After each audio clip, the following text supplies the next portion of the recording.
Okay, well, I think I'm very much like you guys, you know, asking those same questions from a very young age. Why are we here? What's the meaning of life? Um, you know, as a child, very young child, I was asking myself these questions, asking my parents these questions, and they didn't have the answers for me. So I think I'm on a journey like everyone else, and whilst, yes, I have been involved in metaphysics, I guess, for a long time, I still see myself as a beginner, really. There's still so much I don't know, so much to discover. But when I was around 11 years old, my father was a hypnotist at the time, a hypnotherapist. He started off being a stage hypnotist. He was an opera singer. And so he took me into hypnosis to help me learn to swim. And at that time, I was the only... I couldn't swim. I was 11 and I still couldn't swim. At school, I was having real problems swimming. I still wore armbands, water wings, I think you call them. So he took me into hypnosis to help me. He'd been a stage hypnotist with all his fellow actors and actresses within the company. At that time, he had never come across anyone who in hypnosis would talk back to him. I know now that happens a great deal, and you know, there's Dolores Cannon who's been doing this work for a long time. But at that time, for my father, he had never had anyone go into hypnosis and talk back to him. So he was fascinated. So after helping me to learn to swim, which did work, he would often take me into hypnosis and work with me. And what actually happened was there was a separation within myself between my physical self and this other part of me. I actually felt the separation. It was like part of me was falling away and another part was stepping forward. My father told me that this was my subconscious mind. So at the age of 11, because I saw it as an entity with a personality, so I gave this entity a name, Subby. Subconscious mind, Subby. I called this entity Subby. So at the age of 11 through till maybe 12, 13, so a year to 2 years, my father was regularly at intervals moving into hypnosis with me and communicating with Subby.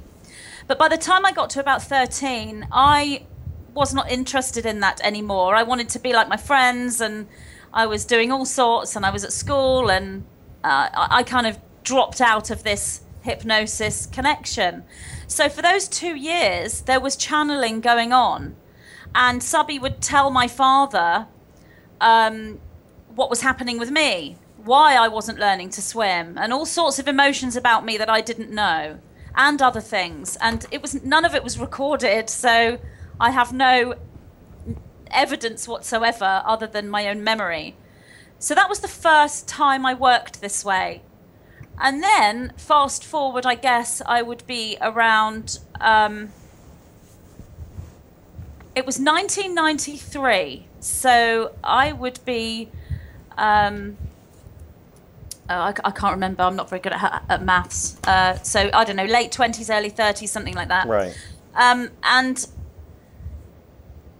I'd been through quite a difficult time in my life. Long story, no need to go into that. But I was recovering from a sort of...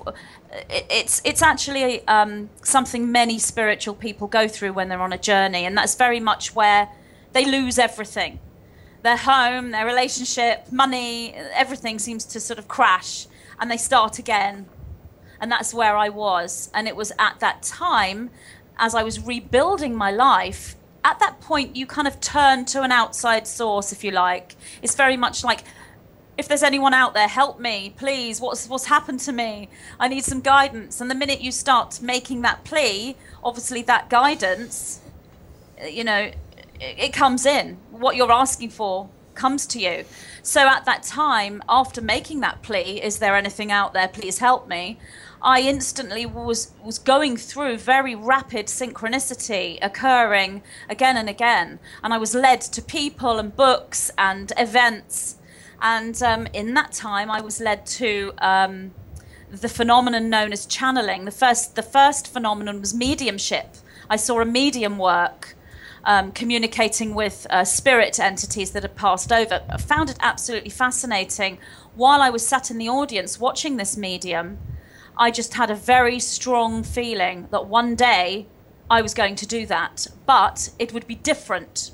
And my brother was with me, and I turned to him and I said, I'm going to do that one day, but I won't be the same as him. I won't be a medium speaking to spirit that have passed over. I'm going to be a medium for other mediums.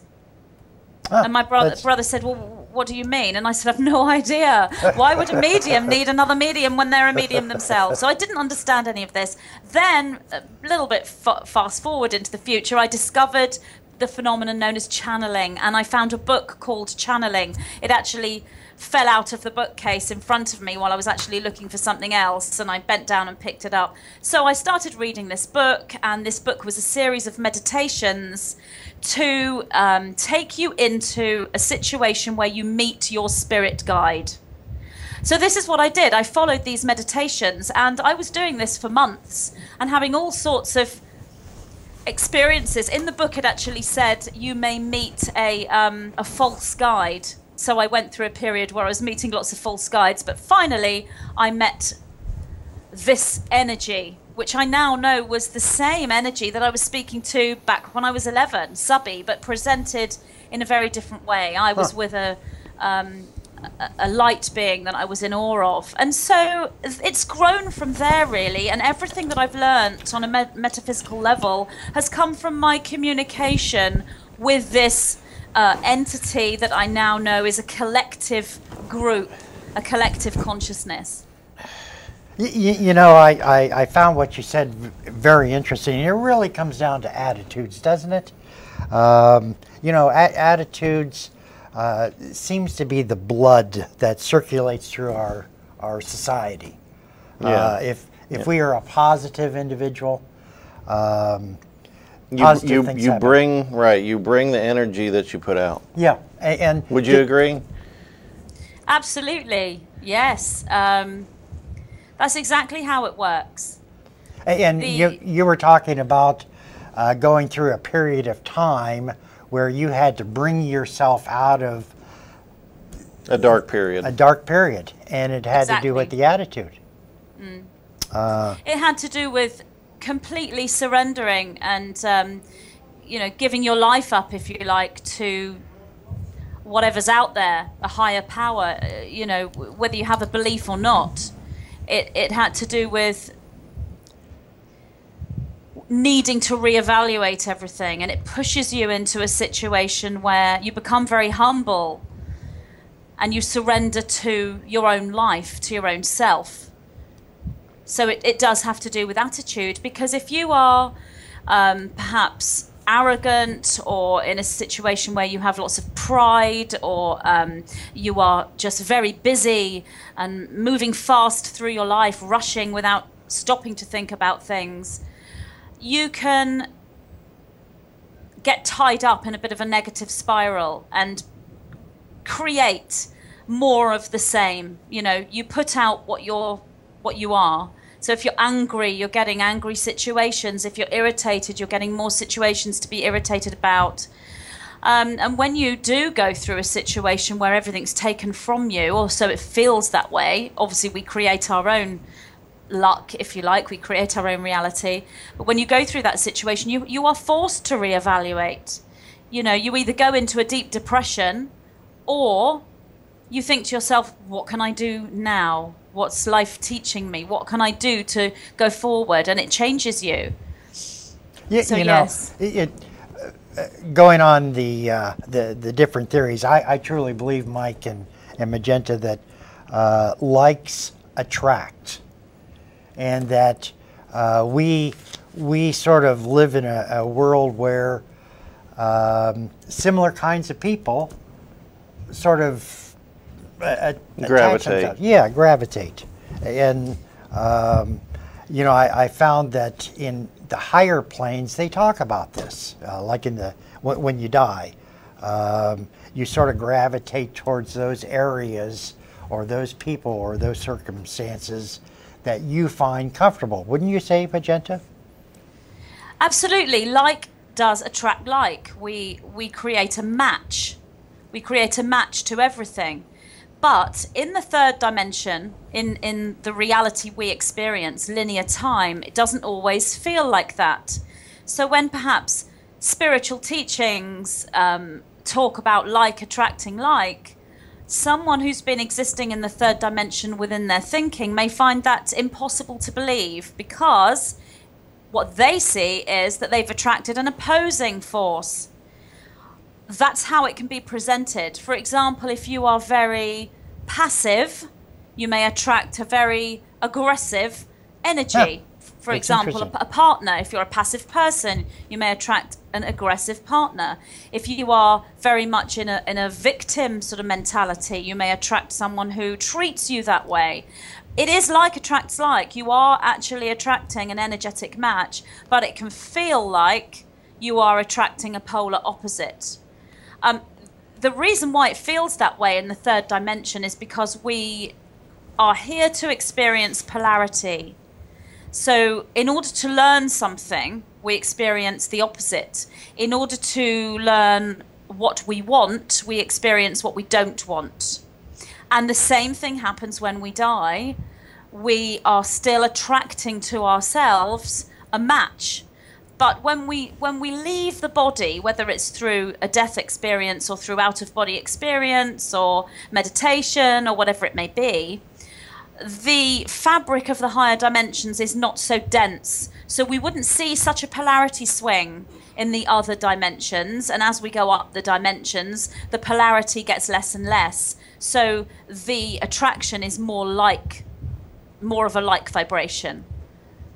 Do you see in your vast experience in working with individuals, working with mediums, working with individuals that are trying to do their best, do you see that there's a lot of different planes or dimensional planes that we sort of gravitate towards, both in this 3D, third dimension, but also on the other side? Yes, absolutely. There are so many models to explain the dimensions. There are so many different models out there to explain the dimensions. So what one person might receive from their collective that they're communicating with might come across as different to what someone else may receive.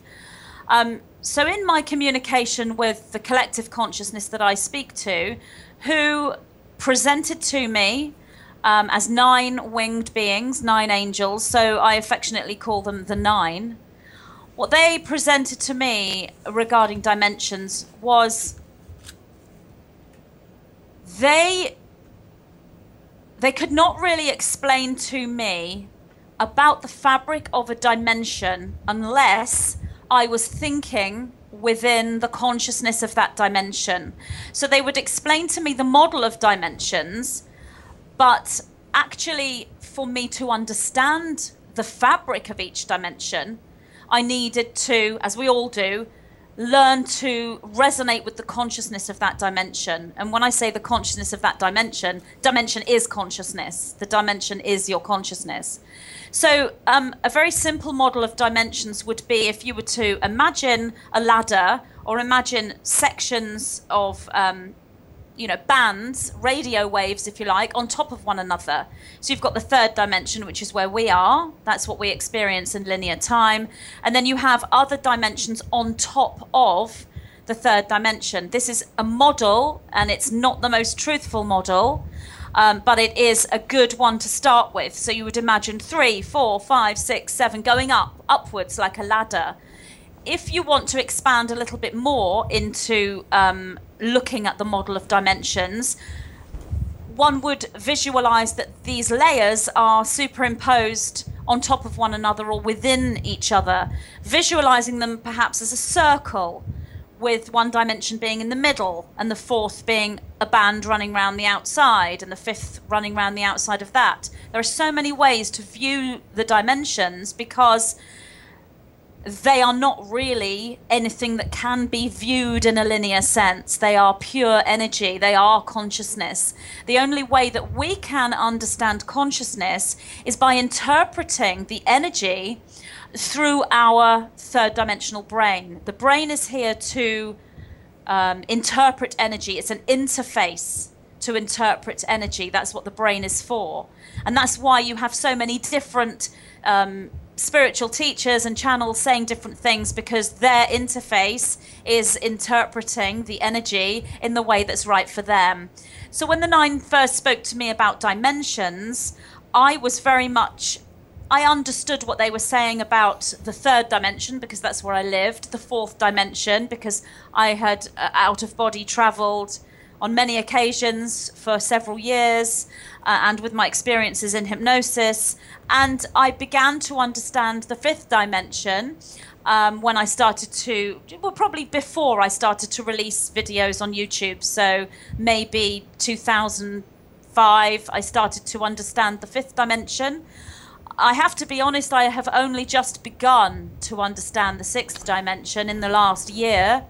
And I still don't really understand it, but I can see and understand what the fabric of it is.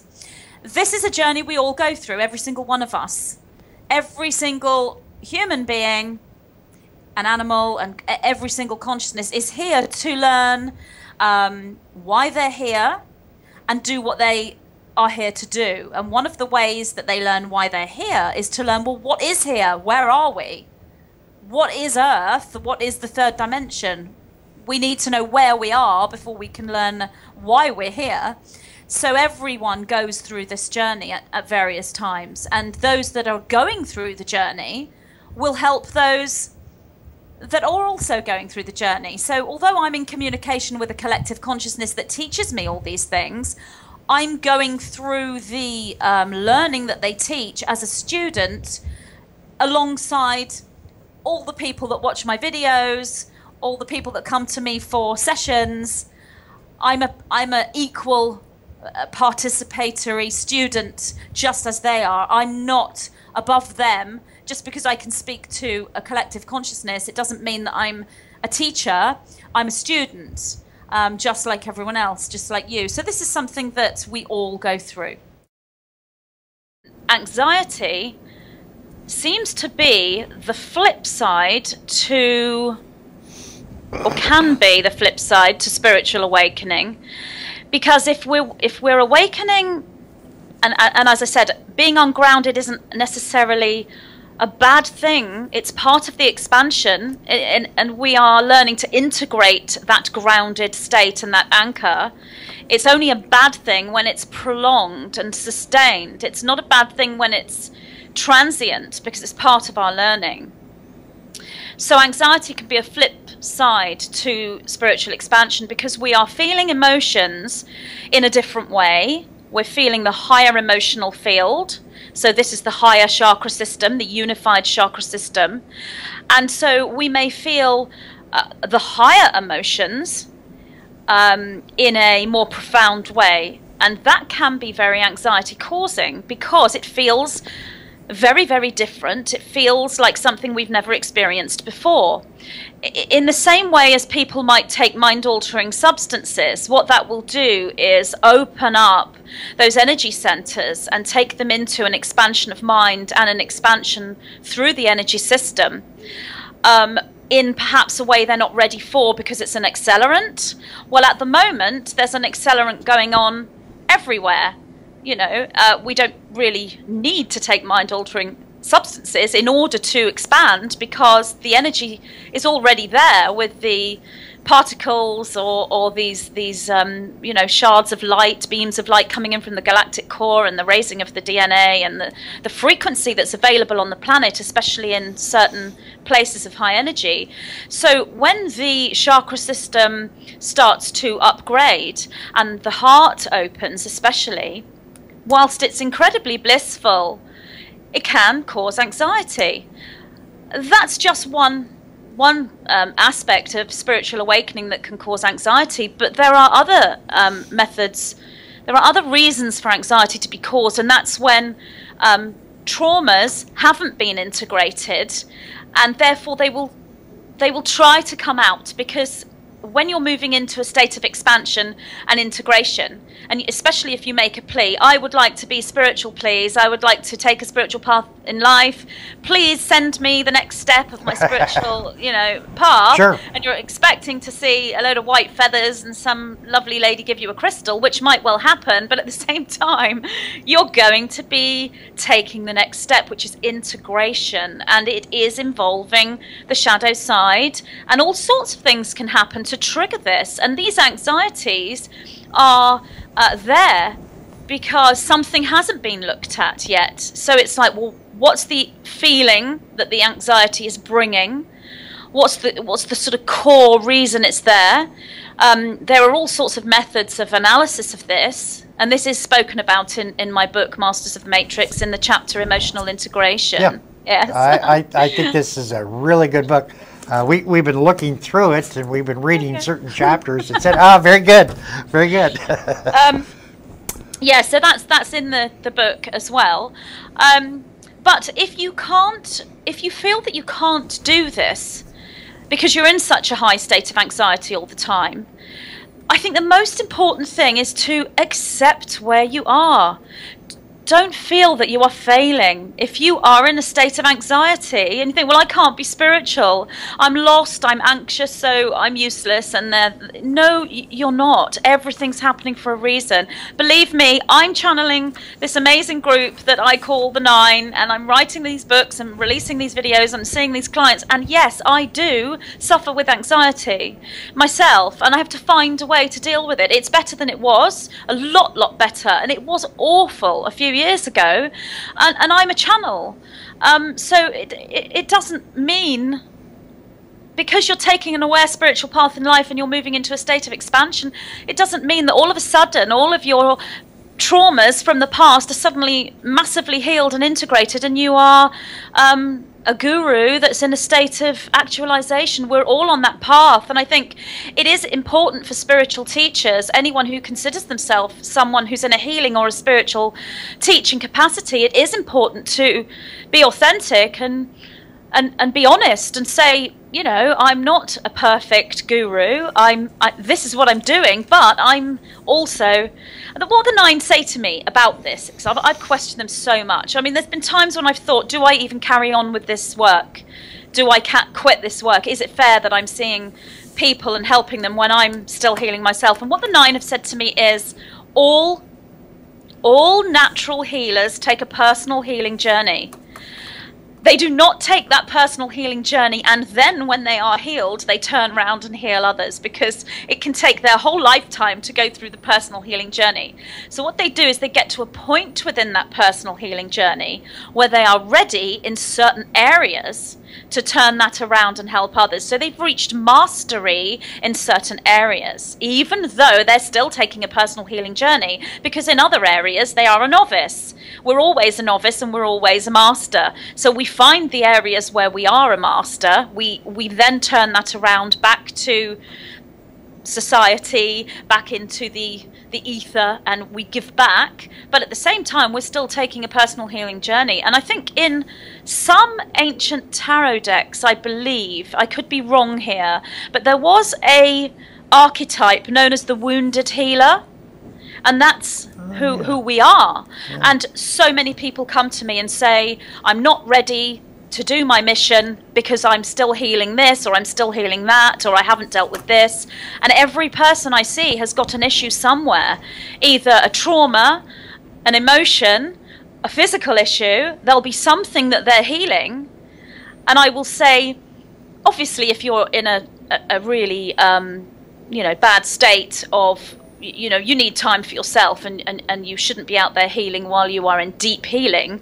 But if you are moving in and out, and you are coming to places where you're in alignment, and you feel good, and you're healthy, and you are, connected, then you can teach from that point of view. If you have days where you're feeling that you need to go within, and you need to heal, and you need to, take time for yourself, it's a journey that we're going through, and we have to integrate the journey that we're on with our mission as well. So it's integration on all levels.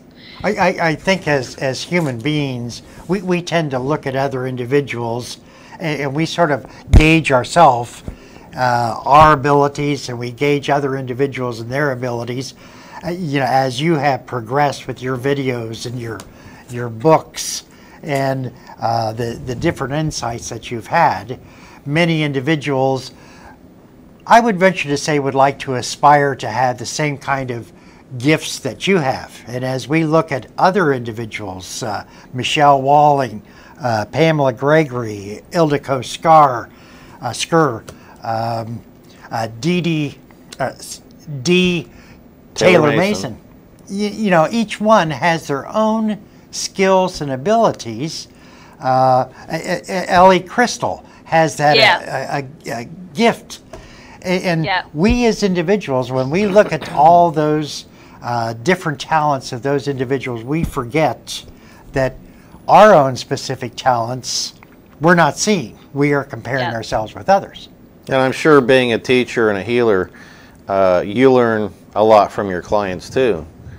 Oh, definitely, without a doubt. There's not a single session I have done where I've gone away and haven't learned something and haven't felt energized or felt inspired by that session, even when that person has been in need of a lot of help.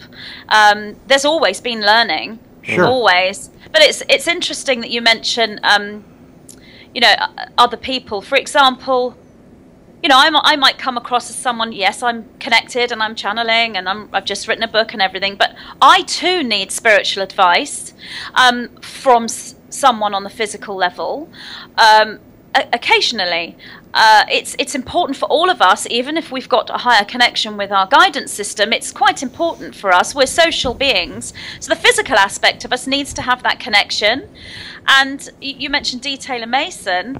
Well, she is the person I turn to if I need not necessarily spiritual advice, but some feedback. Like a sounding board. On my thoughts, exactly, like a sounding board. So I will connect with Dee, and I'll say, okay, this is the situation, blah, blah, blah, blah, blah, and then she will tell me what her insight is. And it's incredibly helpful, because I know that if I get to a point where, and it doesn't happen that often, but there are some times when I think, dilemma, I cannot make a choice here, I've got this, this, this, I think I know what I'm going to do, but I'm just going to check in with Dee.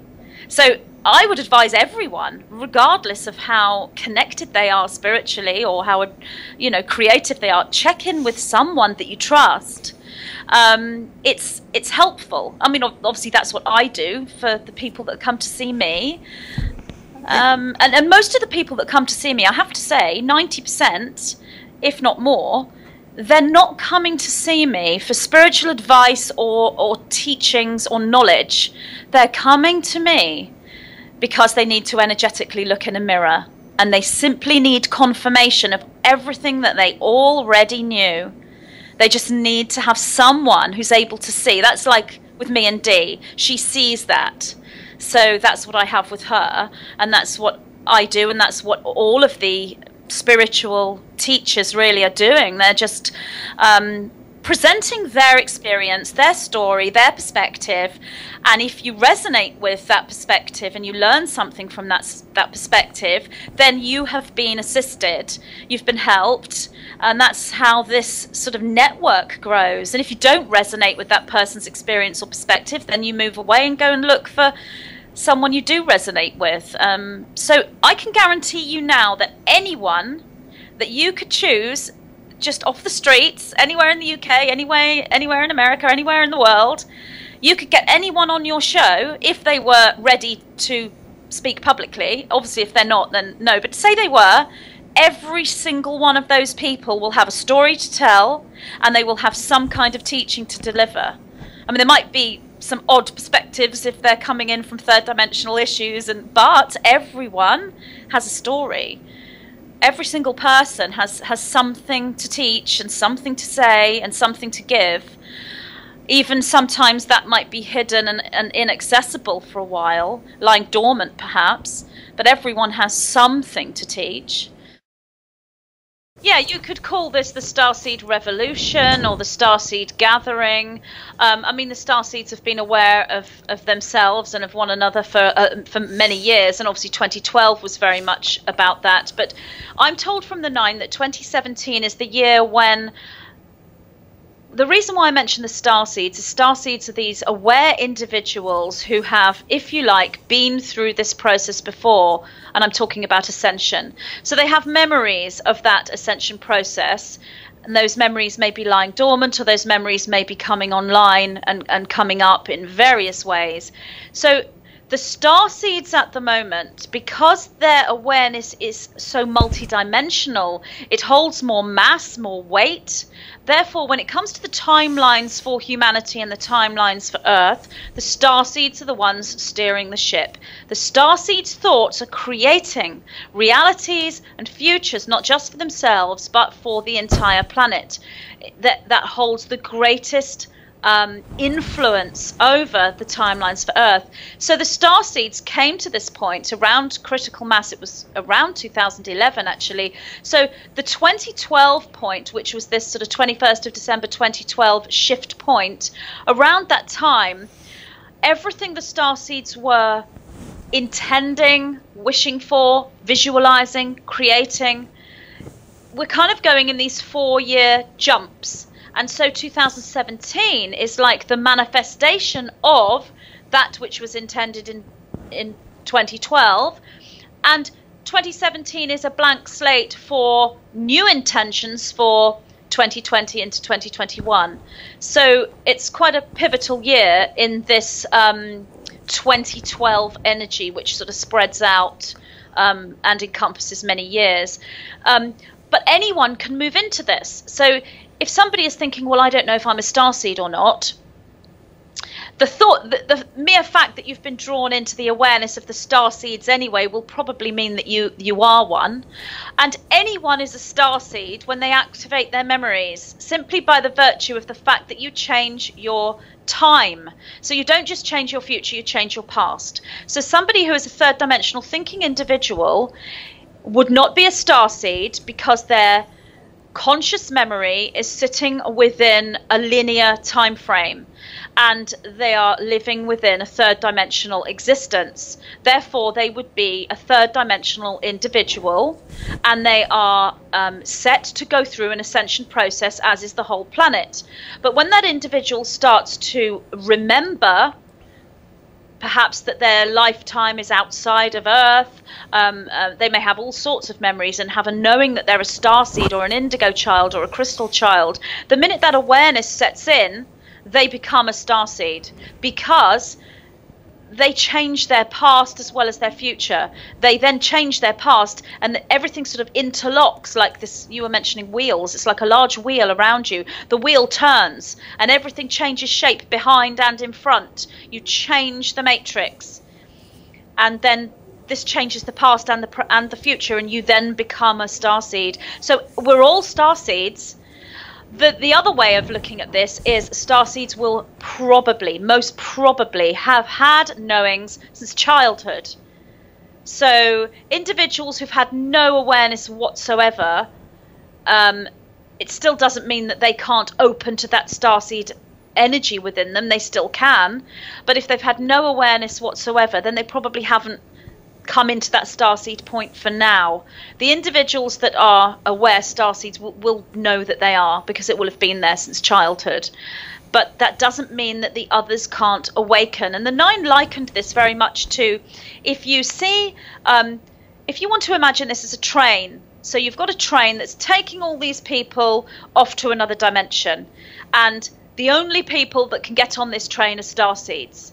But what actually happens is the starseeds get on the train, and when the starseeds are on the train, all their friends can come along too, and their family and people that they know, and they can get on the train and follow them, or they can catch another train and go on the same railway. It's almost as though the individuals that are not starseeded at this point and do not hold awareness or DNA activation are still able to access the energetics of the individuals who are starseeds by virtue of connecting with their consciousness. That's the whole point of this collective consciousness consciousness, this consciousness grid of light. Every thought that you have goes into that grid. The individuals who are not aware are still able to follow the starseeds, the leaders of the ascension process. So many more are able to go through this process. And they do this by virtue of their open heart, by being a good, kind person. They don't have to be spiritually knowledgeable. They don't even have had to have heard the word starseed or follow any religion. But if they are a good, kind person, and predominantly they want the best for the people around them, and they're genuinely loving and caring, you know, simply just looking after animals, or caring for your younger brother or sister, or, you know, giving money to a charity, or helping homeless people, or whatever it might be, if there is a service to others vibration in that individual, then they will be going along with this process as well, whether they're a conscious starseed or an activated starseed or not. So 2017 is very much a year for this awareness and this realization. More and more people are finding this energy this year. And then they're moving in and helping to set those timelines. So the critical mass consciousness that's creating the timelines of this planet is getting bigger and bigger and bigger and bigger as we go forward. So it's a pivotal year. It very much sounds like it. I look back in the past, and it seems like things were so simple then. You know, we were told that's bad and this is good, and everything was just kind of laid out, and you kind of knew who the enemy was and who the good people were. And now with all the expansion, it's so much more complicated, but there's so much more optimism because we are given the tools to create. Yeah. And back then we thought we knew who the good ones were and the bad ones were, but we didn't really, because we didn't really understand polarity back then. And now, even though it seems more complicated, now we really are coming into an awareness of what good and bad means, and what does polarity mean, and why do we have polarity in the first place, and how do we relate that to our own personal lives, and, you know, how do we use polarity in order to move into unity. So we are far more aware now than we were then. But I know what you mean. It seemed more, going back in time, it seemed more simple and more sort of on the table, you know. But, you know, whenever you pull back the curtain, it's like, holy crap, what's... Yeah. You know, one of the things that I found really interesting is that energy is a certain frequency. And a frequency, just like color, different colors have different frequencies, while energy does too. And I think if time travelers from, let's say 200 years ago, were to come to our frequency, they might not necessarily see us as Patrick, Magenta, Mike. They may see us as a different color, different frequency, different, you know, we may not even be the physical kind of thing. And I guess what I'm saying is... I thought maybe you was going to say we were going to get burned at the stake. Well, that too. But I think in Dolores Cannon, when she was communicating with Nostradamus, and Nostradamus had the ability to look at Dolores Cannon through remote viewing, he did not see her as Dolores Cannon. He saw her as a light. Well, that's communicating at a different level. Yep. And in essence, the frequency that we are experiencing, we think is the same as it was 500 years ago, or 300 years, or even 50. Yeah. But it's not. No, it's not. And the starseeds can feel that.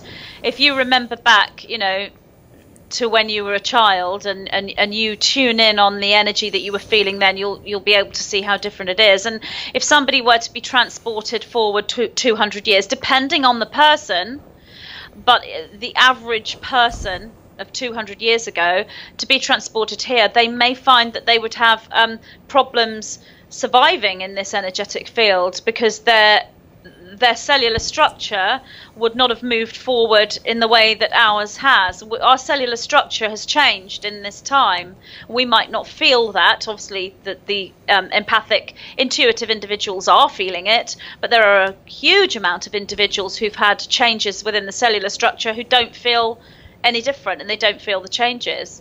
So yes, there's more light. There's much more light throughout humanity, and that light being a change in frequency, as in a frequency getting higher, or a frequency getting faster, or a frequency getting more multidimensional, if you like. And yet, if you want to go back further than 200 years to maybe several thousand years, now they may be more equipped to deal with this energy because we had a higher energy before. We've gone in cycles, exactly like this. Yeah, in sine waves. So, yeah. That's.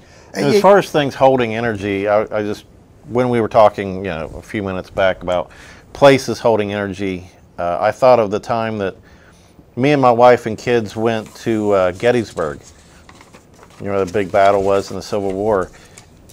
And then we were driving across this field, and we looked at each other, and we were both tearing up just with this sadness. It's like, where's this coming from? It was just overwhelming, and we weren't thinking of anything. It just, the place just gave us this. And then we went around the corner, and we were going somewhere else. It seemed like somebody punched the underside of our van. Yeah, because places hold a collective energy of the individuals, not only the individuals that live there now, but individuals who lived there in the past. And if something big happened, some huge event like a war or a battle, then that energy can be held there, just the same as we were talking about tools. And one of the things I noticed was I went recently to a church locally to us. There's a beautiful sort of area there that you can go for a walk, and I came back to the car park. It's like an old car park and lots of trees, and there's this big walled garden running across by the church, and I noticed how intense the energy was within the wall. And I went out to touch the stones, and I thought, there's so much memory and consciousness held. So if I was to spend time, holding the wall and unraveling, you'd be able to get imprints and energy, like this, like I was talking earlier about videos, how they play out. But it's not like an echo with the wall. It's more like stored information. It's the same sort of thing you would see in the stones, at Stonehenge or Avebury, but that's a different kind of energy. This was more about information of what had occurred in this place. And I thought, and now modern rock, the way they use construction materials for construction, it's all this blended rock. It no longer has any life force. So if you go to a modern building, that can't store energy. It's got plastics and I don't know what's in it, but it's got substances in it that can't store energy. It has to be pure rock, an actual pure stone to store the energy. And I thought buildings now aren't holding energy anymore. So it's not just the consciousness of the place, it's also the structures within the place as well, especially the older structures like churches and they all hold the frequency of that place and hold energies that show experiences that have occurred there and the emotions people have felt. So we have Indian sacred sites, Native American sacred sites in the United States. Like Serpent Mound. Yeah, Serpent Mound, where they're burial. Lovely. And some individuals can feel, just like what Mike was saying, going to the Gettysburg, some people can feel that energy. Because it was a ritual 2,000 years ago. When someone would die, there would be so much feelings and emotions. Wow. Especially a lot of people would have had existences in these places. There are the North American Indian and the indigenous peoples have incarnated within Western society, many of them, and they will have memories there themselves. So if they've got memories there, they'll be able to feel the energy in that place even more because they have such a personal link with it. So, sounds amazing. I want to come. We'd love to. I want to visit. We would love to have you. Yeah, they have a gathering at the solstice and the, what's the midway point? Equinox. The equinox. Yeah, they have gatherings there at those times. Yeah, we do over here at Stonehenge as well, especially at the solstice points. There's always a gathering, especially the summer solstice. Yeah. It's a lot better in the summer. Yeah, they open the stones up because they're sealed off with like ribbon. You can't go and touch them or anything ever. No, because obviously so many people were going over there. But on the solstice, they open the stones, and that's when everyone can go and actually sit with the stones and touch them. So all the groups that are aware of how important the stones are will go there at the solstice. It's a huge gathering. I try not to think in absolutes and definites. I try to remain as open as possible to all possibilities, but to remain open to the possibility that the media is not controlled and it's not deliberately infiltrating us and not deliberately trying to create a control of our own thoughts. It's difficult to remain open to the possibility that that's not happening when there's so much evidence on all levels that that is happening, especially when your own connection and your own source is showing you this. This is one of the main messages that the Nine have come through with, and a lot of this information's in my book as well. So it's absolutely, as you say, the media is controlled by corporations, and these corporations are controlled by these service to self structures, families, whatever you want to call them. It's not fully controlled to the point where it's absolutely shut off on every level. Sometimes the light can get in, but it's mostly controlled. And so the agenda behind that is to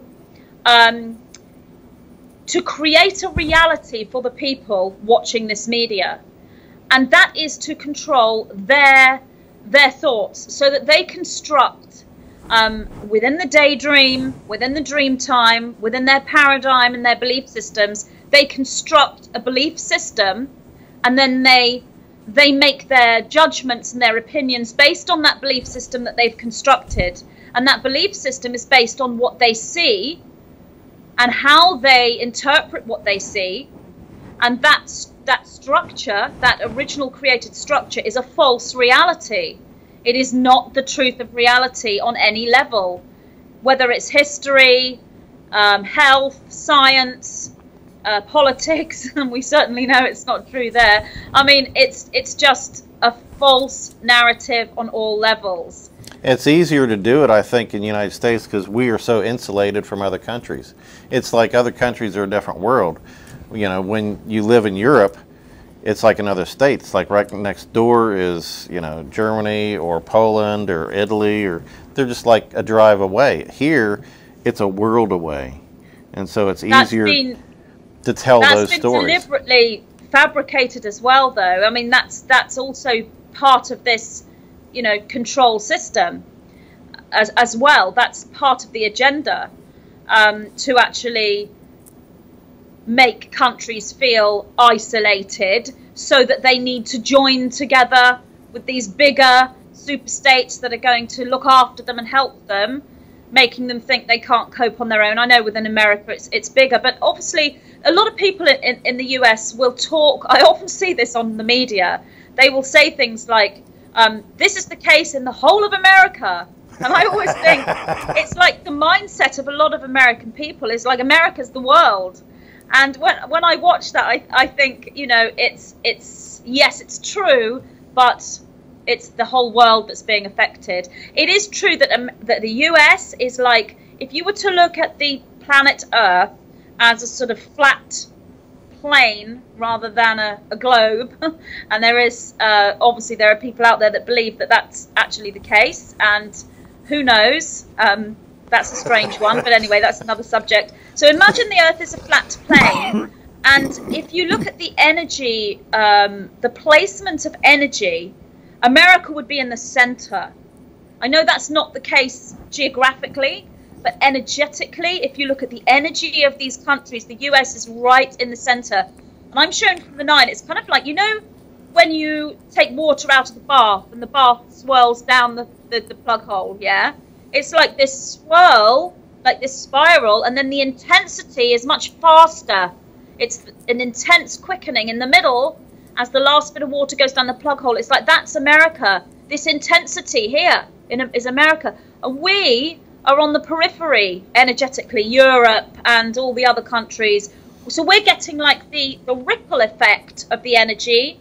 But you in the US are right in the middle of the intensity. Huh. However, I am told from the 9, the starseeds that chose to incarnate within the US did so knowing that they would be right in the center of this this intensity when it comes to this ascension shift, and they all are equipped with the ability to deal with the fact that they are living in this intensity. And some of us are in other countries, as in space, but we are very heavily involved energetically with the energy in America, and that would be myself. And I've known for a long time, right back, it was in 1993, I was told of my involvement energetically with the US and how that would be part of my future and my life. And yet I haven't even visited in this lifetime. But my energy is very invested with you in the US because of the work I do. Most of the people I talk to are, you know, in your country. That's interesting.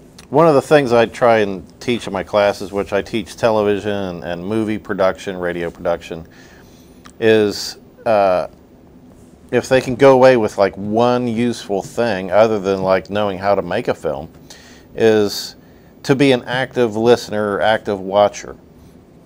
You know, so many people just sit back and let the information flow in without examining or listening. I mean, listen and watch. You know, it's like you're watching your children do something with a little bit of anticipation or knowing that, what are you guys doing? And you should watch the movies and the news and everything like that and see exactly what the narrative is that they're trying to create, especially when they are promoting some sort of fear or boogeyman. That's usually, it's done for a reason. And like I tell my classes with movies, whether it's what they're wearing or what's on the set, nothing is an accident. It's all there for a reason, for symbolism or something. And if you become an active watcher or listener, then you can start to notice these things. And when you're watching the news, look at what is opinion and what is fact. You know, what are the facts? If you can back it up with statistics and stuff, okay, I'll believe that. If it's just, I think this or I think that, well, that's not news. That's only opinion. And don't take that as news. You know, there's narratives that are people try to push to make the group believe things. And so open your eyes and your ears and look and watch the adjectives that people use to describe things. That can sway your subconscious to think something is good or bad, depending on just the adjectives of what they use to describe it. You know, I think you bring up a very good point, especially if we are so used to slipping into that daydreams. You know, I notice that if and whenever I sit down at the news, we are encapsulated in that emotional event. Let's suppose somebody's in a horrific accident, etc. Our heart sort of goes with the victims and things of that nature. And the news plays on that. They'll show you do. pictures. Yes, and, you're right. You know how nice this person was, right. and they got killed by this other person. And so the media has sort of taught us to move into that daydreaming state, just like what you're saying. Yeah, the news is emotional. It's not informational. That's right. And so consequently, what you're saying is that it's very difficult when we hear this political person is a saint and this political person is not a saint. Hitler. Yeah, yeah. That's the biggest thing now. It's like let's label people Nazis and Hitler. That's right. And that sort of sways our emotions. Mm-hmm. And, you know, like what you're talking about with that energy, I agree with you. You know, the United States has a tremendous amount of energy, but I think also Britain, England, Europe, Asia. Well, we're a media power. You know, Hollywood and all that is a media power. Yeah. England would be probably a close second, I would think. Yeah. Yeah. Yeah, and I think we see ourselves as a sister country to you, you know, the UK.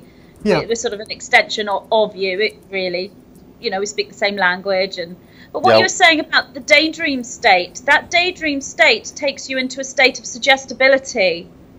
Anyone who's studied hypnosis will know that when you're in deep relaxation and you move into a hypnotic state, you're in a state of suggestibility where suggestions can be placed into your mind, yes. and you are far more likely to accept them as real because it's the subconscious mind that you're communicating with. Now, this is what happens to humans naturally, as you say, in the daydream state. When you're staring in front of the television, you are naturally going into a daydream state. You are naturally going into a hypnotic state because you're staring at a TV screen, all relaxed at the end of the day. And so you are more susceptible to, you know, quote unquote, mind control, if you like, from what's on the screen. And it's not just the news, it's films and dramas as well. If you watch a lot of the dramas, you can see that while they're a fantastic drama with amazing actors, there is this hidden agenda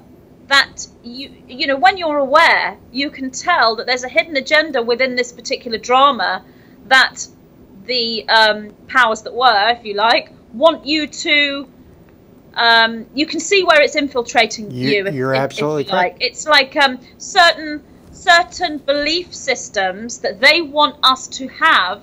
They will place within dramas and films as well as within the news. So that's part of this whole reality that we're shown.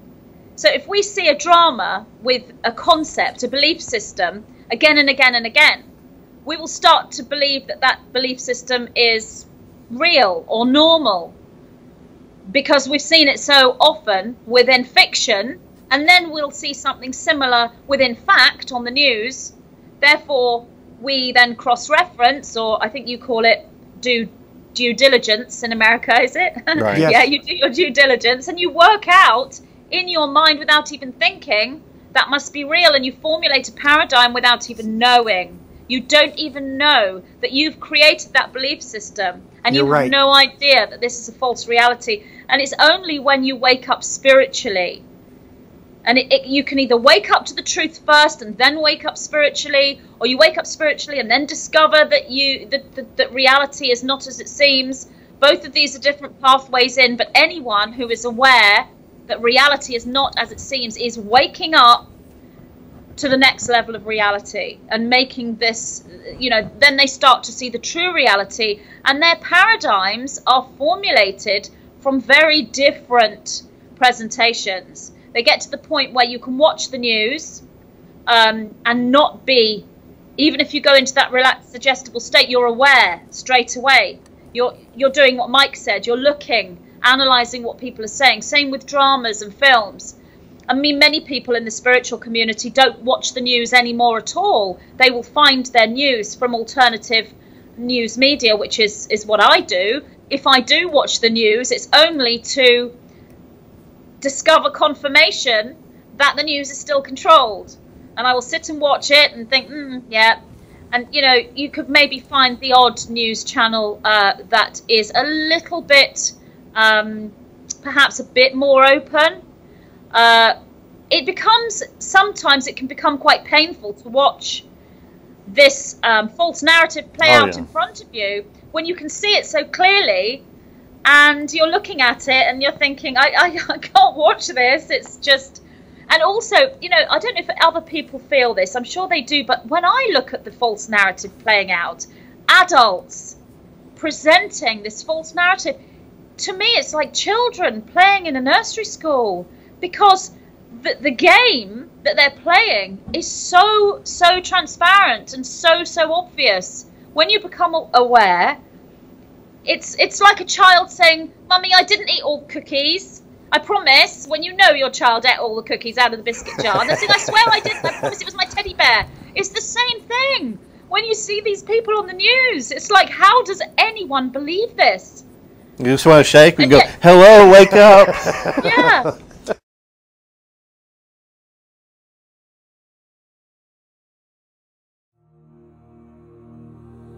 What is the Matrix? Who are the masters? I, Magenta Pixie, am so very pleased to present my first book, channeled from my guidance system that I refer to as the White-Winged Collective Consciousness of Nine. Discover the true story of our origins as an energy system, how we lost the original template for our destiny, and how we are now in the process of remembering those lost codes. Learn how humanity may reclaim the sovereignty which is rightfully ours, bringing us back into wholeness, integration, and full understanding of who we are, what we are, why we are here, and what we are here to do.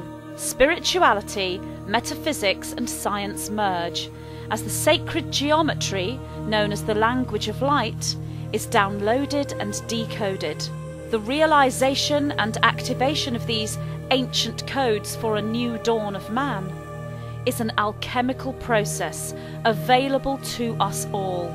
Now is the time that collectively we move forward into a fully conscious ascension and embrace the new archetype of Master of the Matrix.